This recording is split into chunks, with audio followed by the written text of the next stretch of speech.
DC. Tonight we're going to play for you Ants in the Pants by George Vincent.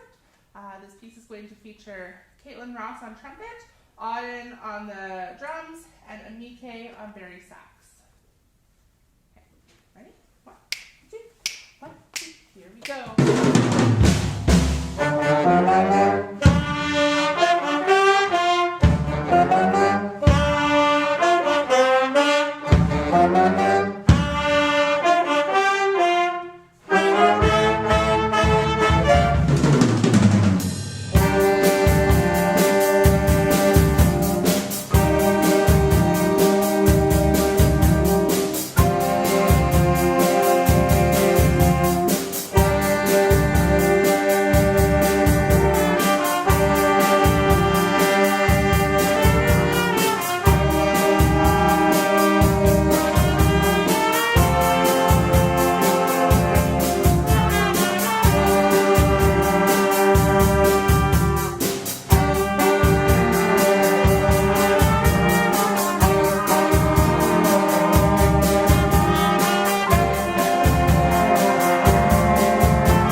And this one is going to feature Elizabeth on the alto sax and Transit Kim on the flute.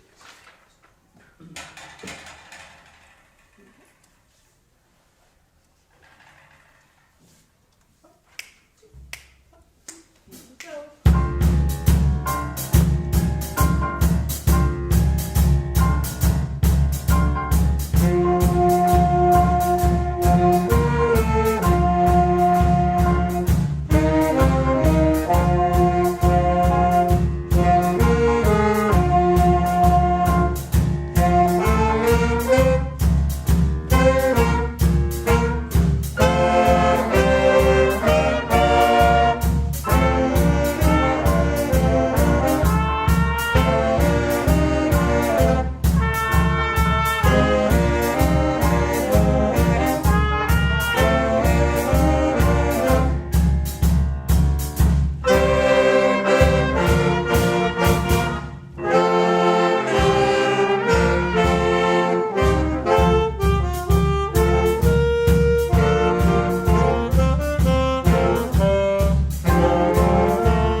Sanaski.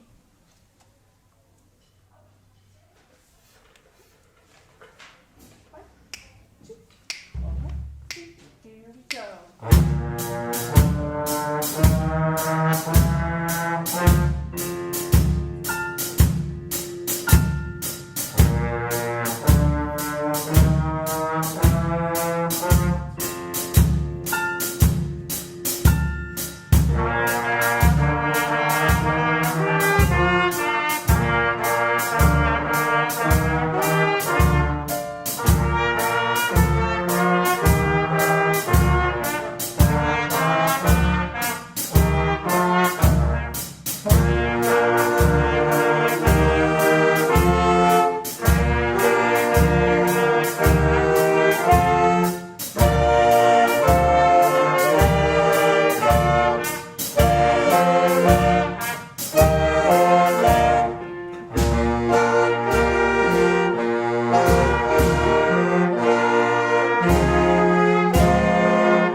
Hello, Aurora Middle School.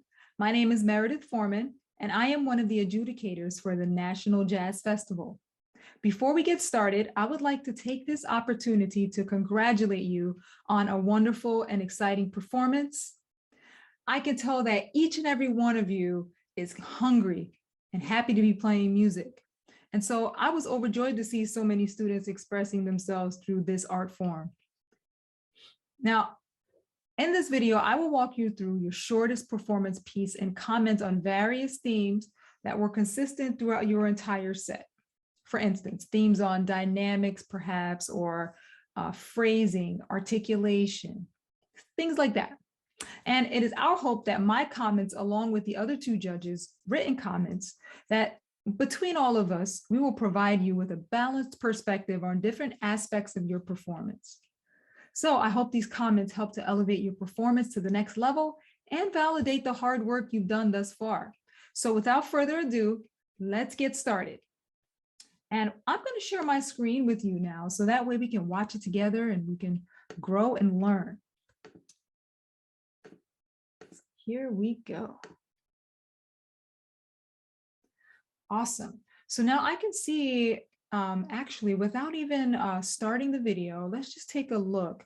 I noticed that your drum set person is all the way to the left of the screen. However, the rest of your rhythm section is all the way more to the right of the screen. So you might have done this on purpose, and I'm not sure if that is the case or not, but in the future, you want to try to get your keyboard players and your drummer way closer together. All right, that's going to help a lot with just stability of the tempo and also with balance with the rest of the band. Now, when I was listening to your performance, I actually, I could tell the drums come across really loud in this room. So I wasn't sure if you actually had him in the back just to hopefully mitigate some of the loud sounds and prevent the rest of the section or the rest of the players from overblowing because they can't hear themselves, right? So let's talk about that after we watch this video, or maybe during the video. I might have a few suggestions for you with trying to get things a little bit more under control, volume-wise. All right, let's check it out. Let's see what you got.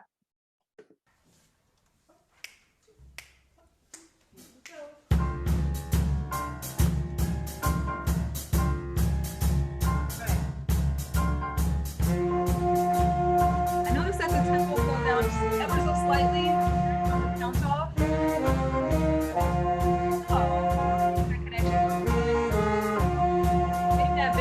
Play a little bit softer, a little bit lighter. Well, I don't know what that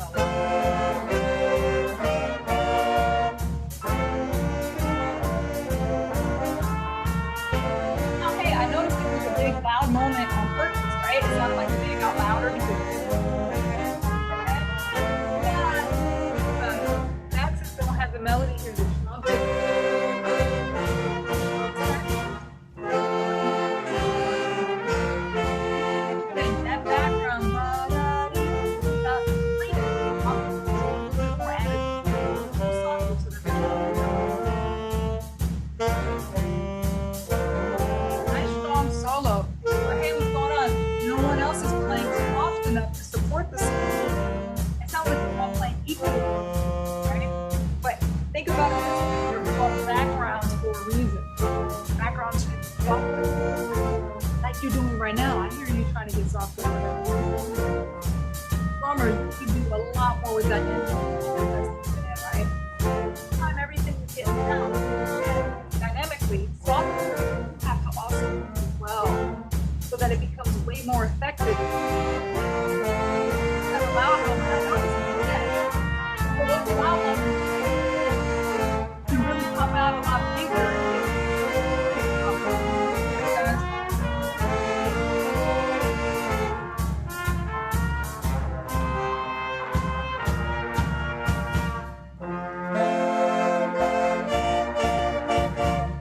Good job, Saxon. Nice strong sound.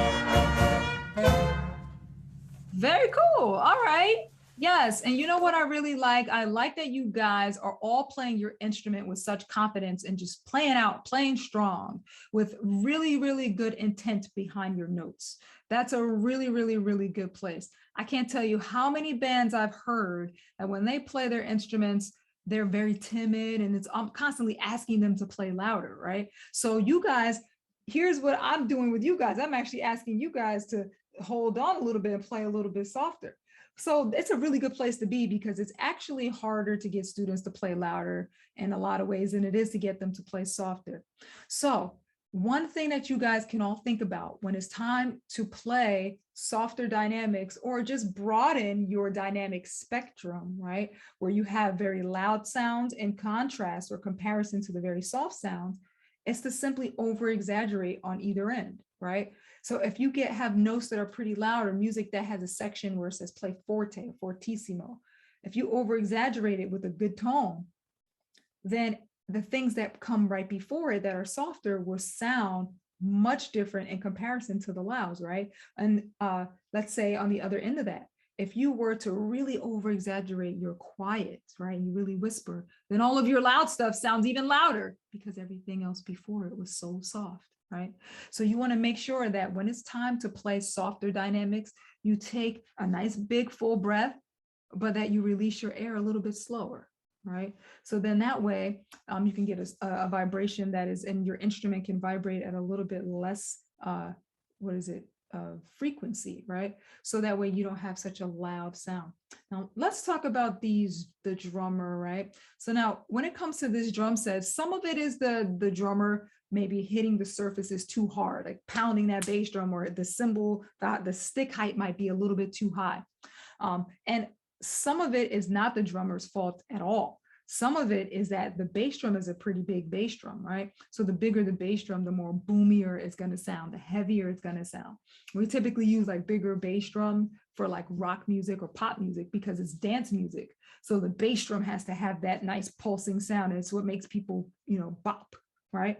So in this particular case, since that's the size of your drum kit, which is a very good size for like a middle school band because all of the music is so versatile, right? First thing is the bass drum player. If you're playing consistent bass drum hits, you want to make sure you're using your toe, but think of it as like you're tapping the pedal, not pounding the pedal, right? So tap the pedal a little bit more.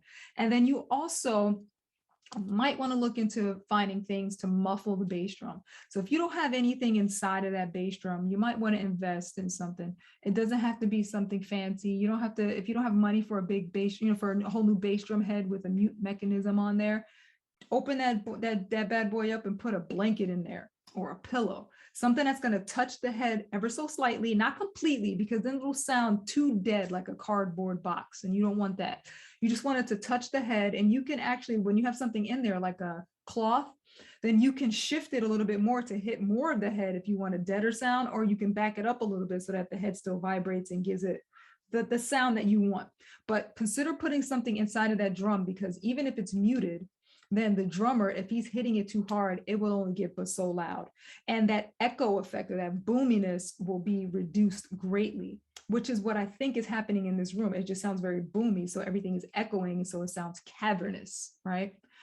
The same thing with your snare drum, for instance, or your other drums. There are muting mechanisms that you can buy. So if you just research or just Google drum muffler, you'll see a whole bunch of different things you can get just to experiment with it. And so drummer, make sure your sticks are not coming too high where you're hitting too hard, and Also, we just want to find a way to cut some of the frequencies on the drum set. And I think that's going to help you so much more in that particular room. Okay. Once you get the drummer to play softer, then the rest of the band is going to play softer because they'll be able to hear themselves. So they'll be able to really focus on the sound, their sound, and the people around them with other horns, and really focus on blend and balance at that point. One more thing I would like to suggest for you guys, right? So I see you have 2 keyboard players over there. If you can somehow acquire a second keyboard, it doesn't have to be equally expensive either, right? Or it could be just a smaller size. It doesn't have to be a full size. A keyboard that has synthesizer bass tones, right? I noticed someone was playing the left hand anyway, right? Which was the walking bass line in this particular tune. So what I used to do when I taught middle school is I didn't have a bass player, a bass guitar player. What I did was I used a second keyboard and I put like a small amp, I connected it to an amplifier, and that I put the synthesizer sound on whatever bass I wanted it to sound like, whether it was electric bass or acoustic bass or whatever. And I let a piano kid play the left hand bass parts on the bass sound. And then I had another piano player playing the piano parts. And I would actually flip on different songs. I would let them switch so that the piano player still got to play the piano with both hands and read treble clef and bass clef. And I let the other person also get more stronger reading their bass hand and understand the function of the bass guitar, the bass parts in a jazz band, along with the drummer. So you might want to consider doing that. That's probably also what's missing from this group. You don't have the full rhythm section. So if you could figure out a way to do that, that would really help a lot. Muffle that bass drum, and then you'll notice everyone else will play a lot differently. They'll be able to hear themselves and, in the mix, and they'll be able to concentrate more on their sound. And so I'm going to stop sharing my screen here so that I can wrap up. I wish you guys the best of luck. You guys, it was actually a lot of fun listening to you guys and watching you. I'm excited to hear you grow. So keep playing, never stop playing, because the more you play, the more experience you get, the more you listen to great players and great music, the better you're going to get, because you'll just simply have more experience at that point. You'll be stronger on your instrument. You'll know what the instrument is supposed to sound like the more you listen to it. So you'll have a goal. All right. Continue working hard, guys. This is a great, great start, a great, great program you have going here. So I wish you guys the best of luck, and I hope to see you again in the future. So good luck with the rest of your school year and with your outgoing concerts. And I wish you guys the best of luck in this festival. Peace.